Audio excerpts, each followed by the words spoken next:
बहुत पुरानी बात है। पहाड़ी प्रदेशों से दूर तपते रेगिस्तान के उस पार एक व्यापारिक मार्ग पर बिरजू नाम का सौदागर अकेले अपने ऊँटों के काफिले के साथ सफर कर रहा था। उसने कई दिन और रातें धूप और धूल के साथ गुजारी थी। थककर और तपन से परेशान होकर वह एक पुराने वट वृक्ष की छाव में बैठ गया। उफ, अगर अब पानी ना मिला तो जान भी जा सकती है। इतने में उसकी निगाह एक सूखे ताल की ओर पड़ी, जिसके बीचों बीच एक छोटा सा जल कुंड था। राहत की सांस लेकर उसने अपने चमड़े के मशक में पानी भरा, ऊँटों को पेड़ से बांधा और रोटी के साथ आम निकालकर खाने लगा। आम की गुठलियां वो थकान में इधर उधर फेंकता रहा। जैसे ही वो सफर पर दोबारा निकलने ही वाला था, तभी धूल के गुबार में से एक भयानक आकृति प्रकट हुई। एक भूतनी। उसके बाल खुले, आंखें अग्नि जैसी और हाथ में एक चमकती तलवार थी। ठहर जाओ, अब तू नहीं बचेगा। आज तेरा अंत होगा। हे देवी, लेकिन मैंने क्या अपराध किया है? मुझे तो कुछ भी समझ नहीं आ रहा है। तेरे हाथों जो हुआ उसका हिसाब कैसे दूं? जब तू आम की गुठलियां फेंक रहा था, उस समय मेरा लाल एक नन्हा पक्षी बनकर इस जलकुंड की रक्षा कर रहा था। उस गुठली ने उसकी उड़ान छीन ली। वो गिर पड़ा और फिर कभी ना उठा। वो सिर्फ मेरा बेटा नहीं था, वो इस जगह का रक्षक था। अब ये तालाब सूना है और मेरा दिल भी। तूने उसे मुझसे छीन लिया, अनजाने में ही सही, पर तू उसका दोषी है। बिरजू की आंखों से आंसू झलक पड़े। वह भूतनी के आगे गिर पड़ा। हे देवी, अगर मेरा अपराध अनजाने में हुआ है तो मुझे क्षमा कर दो। मेरे मन में कोई छल नहीं था, कोई बुरा इरादा नहीं था। बस मुझे 1 वर्ष का समय दे दो। मैं अपने अधूरे रिश्ते, अधूरे कर्म सब कुछ पूरा करके लौट आऊंगा। कसम है तुम्हारे इस जलकुंड की, मैं वचन निभाऊंगा, चाहे मेरी जान ही क्यों न चली जाए। ठीक है, लेकिन याद रहे, 1 साल पूरा होते ही इस तालाब पर लौटना होगा, नहीं तो मैं तेरे प्राणों के पीछे हर जगह पहुंचूंगी। बिरजू घर पहुंचा। उसका चेहरा मुरझाया था। उसकी पत्नी अनीता और बेटे गोलू ने चिंता से उसे घेर लिया। बिरजू, कहाँ खो गए हो तुम? तुम्हारी आंखें तो जैसे कई रातों से नींद नहीं देखी। और ये कपड़े धूल में लथपथ, कहीं चोट तो नहीं आई? ऐसा लग रहा है जैसे तुम किसी बहुत बड़ी आफत से लौटे हो। बोलो ना, क्या हुआ? तुम्हारा हाथ इतना ठंडा क्यों है? शरीर कांप क्यों रहा है तुम्हारा? मुझे बताओ, चुप मत रहो। मैं तुम्हारी पत्नी हूँ बिरजू। एक वचन ने बांध लाया है मुझे, ऐसा वचन जिसे निभाने के लिए शायद मेरी सांसों की कीमत चुकानी पड़े। अनीता, शायद ये मेरा आखिरी साल है, इस जीवन का, इस घर का और तुम्हारे आंचल की छांव का। मैंने एक आत्मा से वादा किया है और अब मुझे हर हाल में लौटना होगा। अनीता की आंखों में आंसू झिलमिलाने लगे। वो कुछ कहना चाहती थी, वो बिरजू को रोकना चाहती थी, पर शब्द गले में अटक कर रह गए। घर का आंगन चुप था, जैसे दीवारों को भी पता चल गया हो कि एक वादा अब किसी की सांसों पर भारी पड़ने वाला है। बिरजू ने बिना वक्त गवाए अपने अधूरे कामों को निपटाना शुरू किया। हर रिश्ते से, हर जिम्मेदारी से विदा लेने की तैयारी, जैसे कोई कुम्हार अपने अंतिम घड़े को पूरा कर रहा हो। वो हर दिन अपने बच्चों को निहारता,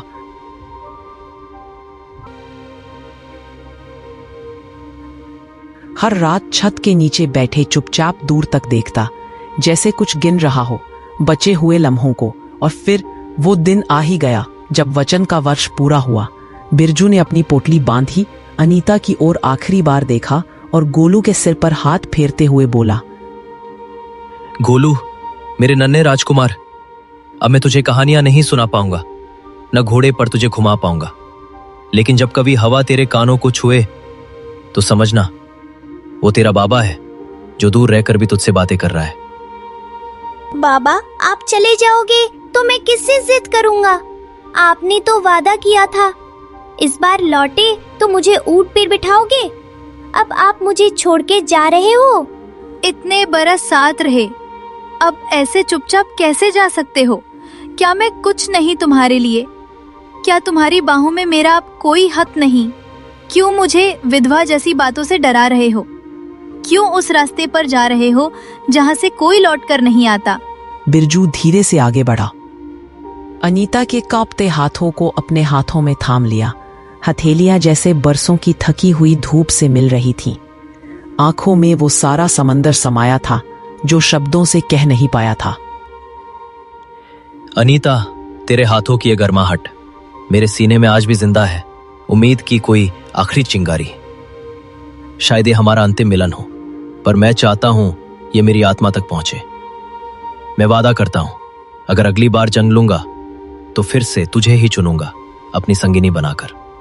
तो अब तुम सच में मुझे यूं ही अकेला छोड़ दोगे बिरजू?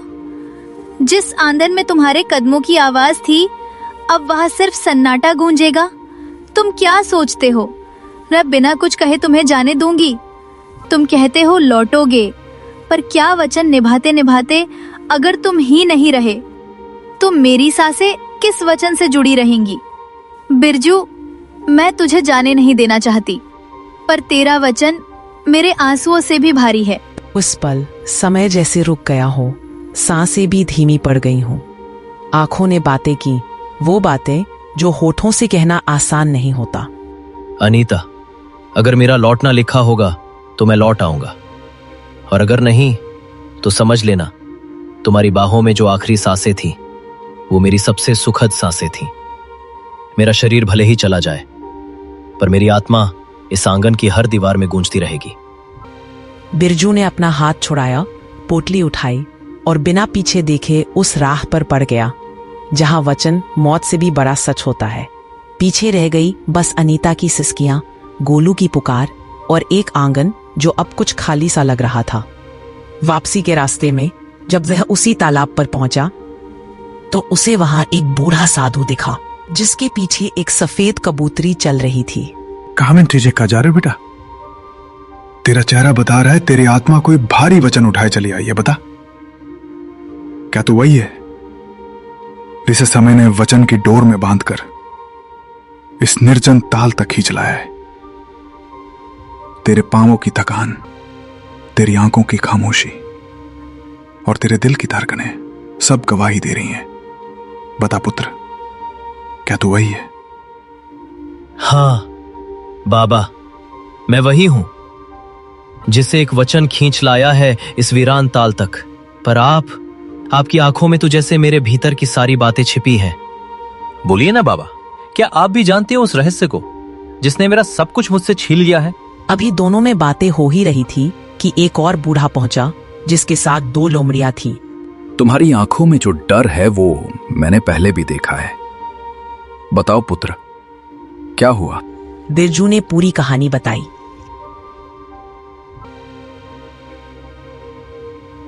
तभी आसमान में बवंदर उठा और भूतनी प्रकट हुई। तेरा वक्त अब पूरा हुआ, अब तेरा वध निश्चित है। लो कहे देवी, अपने क्रोध को कुछ पल के लिए बांध लो और एक अंतिम अवसर दो। मुझे एक कथा कहने की अनुमति दो। यदि मेरी कहानी आपके हृदय को छू सके, यदि उसमें पीड़ा की कोई ऐसी छाया दिखे जो इस पुरुष की भूल से बड़ी हो, तो मैं प्रार्थना करता हूं उसे क्षमा कर देना। भूतनी जो कहानियों की शौकीन थी रुक गई। हे देवी, जिस कबूतरी को आप मेरे पीछे चलते देख रही हैं, कभी वो एक इंसान थी और वो मेरी पत्नी थी। हमारा साथ बहुत वर्षों का था। जब उससे विवाह किया था तब वो चांद जैसी सुंदर और स्वभाव से सागर जैसी शांत थी, पर वो एक पीड़ा उसके जीवन में हमेशा रही। हमारे आचर में कोई संतान ना थी। वर्षों की तड़प के बाद मैंने एक और विवाह कर लिया। दूसरी पत्नी से एक बेटा हुआ, नन्हा, मासूम और सबकी आंखों का तारा। मगर यही तारा बन गया मेरी पहली पत्नी की आंखों का कांटा। उसके मन में ईर्ष्या ने घर बना लिया। धीरे धीरे वो बदलने लगी। भूतनी चुपचाप खड़ी थी। उसकी तलवार अब जमीन की ओर झुकाई थी और हवा में जैसे कथा का संगीत खुलने लगा था। बिरजू जो वहां पत्थर की तरह खड़ा था, धीरे धीरे कहानी की गहराई में उतरता जा रहा था। फिर एक दिन जब मुझे लंबे सफर पर जाना पड़ा, मैंने उसे उसके भरोसे छोड़ा। पर मेरे लौटने तक सब कुछ बदल चुका था। उसने जादू सीखा और मेरी दूसरी पत्नी वो बेटे को बकरों में बदलकर बेच दिया। जब घर लौटा तो उसने कहा कि वो मर गए। मैं टूटा, पर सच तब खुला जब बलि के लिए लाए 2 बकरे मेरी ओर देखकर रो पड़े। वे बलि चढ़ने वाले थे, लेकिन एक साध्वी ने मुझे समय रहते सच्चाई बताई और उन्हें इंसान बना दिया। बदले में उसने मेरे बेटे से विवाह कर लिया और मेरी पहली पत्नी को इस कबूतरी के रूप में बदल दिया। अब वो हर यात्रा में मेरे साथ होती है। बहुत अद्भुत कथा है और उससे भी अधिक दुखद। तुम्हारे शब्दों ने मेरी आत्मा को हिला दिया और वर्षों की जमी पीड़ा में थोड़ी सी दरार डाल दी है। मैं इस व्यापारी की आधी सजा माफ करती हूं, लेकिन याद रखना अब भी आधा हिसाब बाकी है। हे देवी, आपके क्रोध का कारण मैं समझता हूं और उस पीड़ा का भार भी जो आपके स्वर में छिपा है। पर यदि अनुमति हो तो मुझे भी अपनी एक कथा कहने का अवसर दें। शायद मेरी कहानी में कुछ ऐसा हो जो आपके निर्णय को एक बार फिर सोचने पर विवश कर दे। मुझे कहानियां सुनने की आदत रही है और शायद किसी और की पीड़ा में मेरे दुख को थोड़ा आराम मिल जाए। पर याद रखना, अगर तुम्हारी कथा में सच की गहराई और पीड़ा की सच्चाई ना हुई तो निर्णय वही रहेगा जो मैं पहले ले चुकी हूं। देवी, ये जो 2 लोमड़ियां आपके सामने बैठी हैं, ये मेरे सगे भाई हैं। हां, वही भाई जिनके साथ मैंने बचपन बांटा और जिन पर मैंने सबसे ज्यादा भरोसा किया। पर लालच ने उनके मन को अंधा कर दिया। एक रात जब मैं और मेरी पत्नी, जो वास्तव में एक परी थी, गहरी नींद में थे, इन दोनों ने हमें उठाकर नदी में फेंक दिया। इनका मकसद बस एक था, मेरी सारी संपत्ति हड़प लेना। मगर मेरी पत्नी वो कोई साधारण स्त्री नहीं थी, वो एक परी थी। उसने मुझे बचाया, मुझे जीवन दिया, पर अपने अपमान को ना भूली। मेरी लाख मिन्नतों के बाद उसने मेरे भाइयों की जान तो बख्श दी, पर उन्हें लोमड़ी बना दिया। एक सजा जो आज 10 वर्षों से वो भोग रहे हैं। और आज वही 10 वर्ष पूरे हो रहे हैं। मैं उन्हें वापस इंसान बनाने निकला हूं, इस आस में कि शायद वे अब बदल चुके होंगे। तुम्हारी कहानी और भी विचित्र है। लो, अब इस व्यापारी को पूरी तरह क्षमा करती हूँ और इसकी जान को बख्श देती हूँ। तभी एक तीसरी आकृति प्रकट हुई, एक छोटी बालिका झील की जल सतह से बाहर आती हुई। रुको, ये कहानी अभी अधूरी है। उस घायल पक्षी की आत्मा मैं ही थी। इस भूतनी ने मेरे ऊपर झूठा दोष लगाया ताकि मेरी आत्मा कभी मुक्त ना हो। भूतनी चौंकी, उसकी आंखें डर और पछतावे से भर उठी। नहीं, ये सच नहीं। ये मैंने क्या कर दिया? अब मैं मुक्ति चाहती हूँ और इसे पाने के लिए सच का स्वीकार आवश्यक है। भूतनी ने आंसुओं के साथ लड़की की आत्मा को मुक्त किया और स्वयं अग्नि में विलीन हो गई। हे देवी, आपने मुझे जीवन दान दिया। मेरी सांसों में फिर से जीवन की लौ जल उठी है। आप सभी का ऋण मैं 7 जन्मों तक भी चुका ना सकूंगा। बिरजू घर लौटा। इस बार जीवन का हर पल, हर संबंध उसे नया लगा। उसने अब कभी किसी गुठली को यूं नहीं फेंका, क्योंकि उसे अब पता था कि छोटी सी भूल भी किसी आत्मा की नियति बदल सकती है।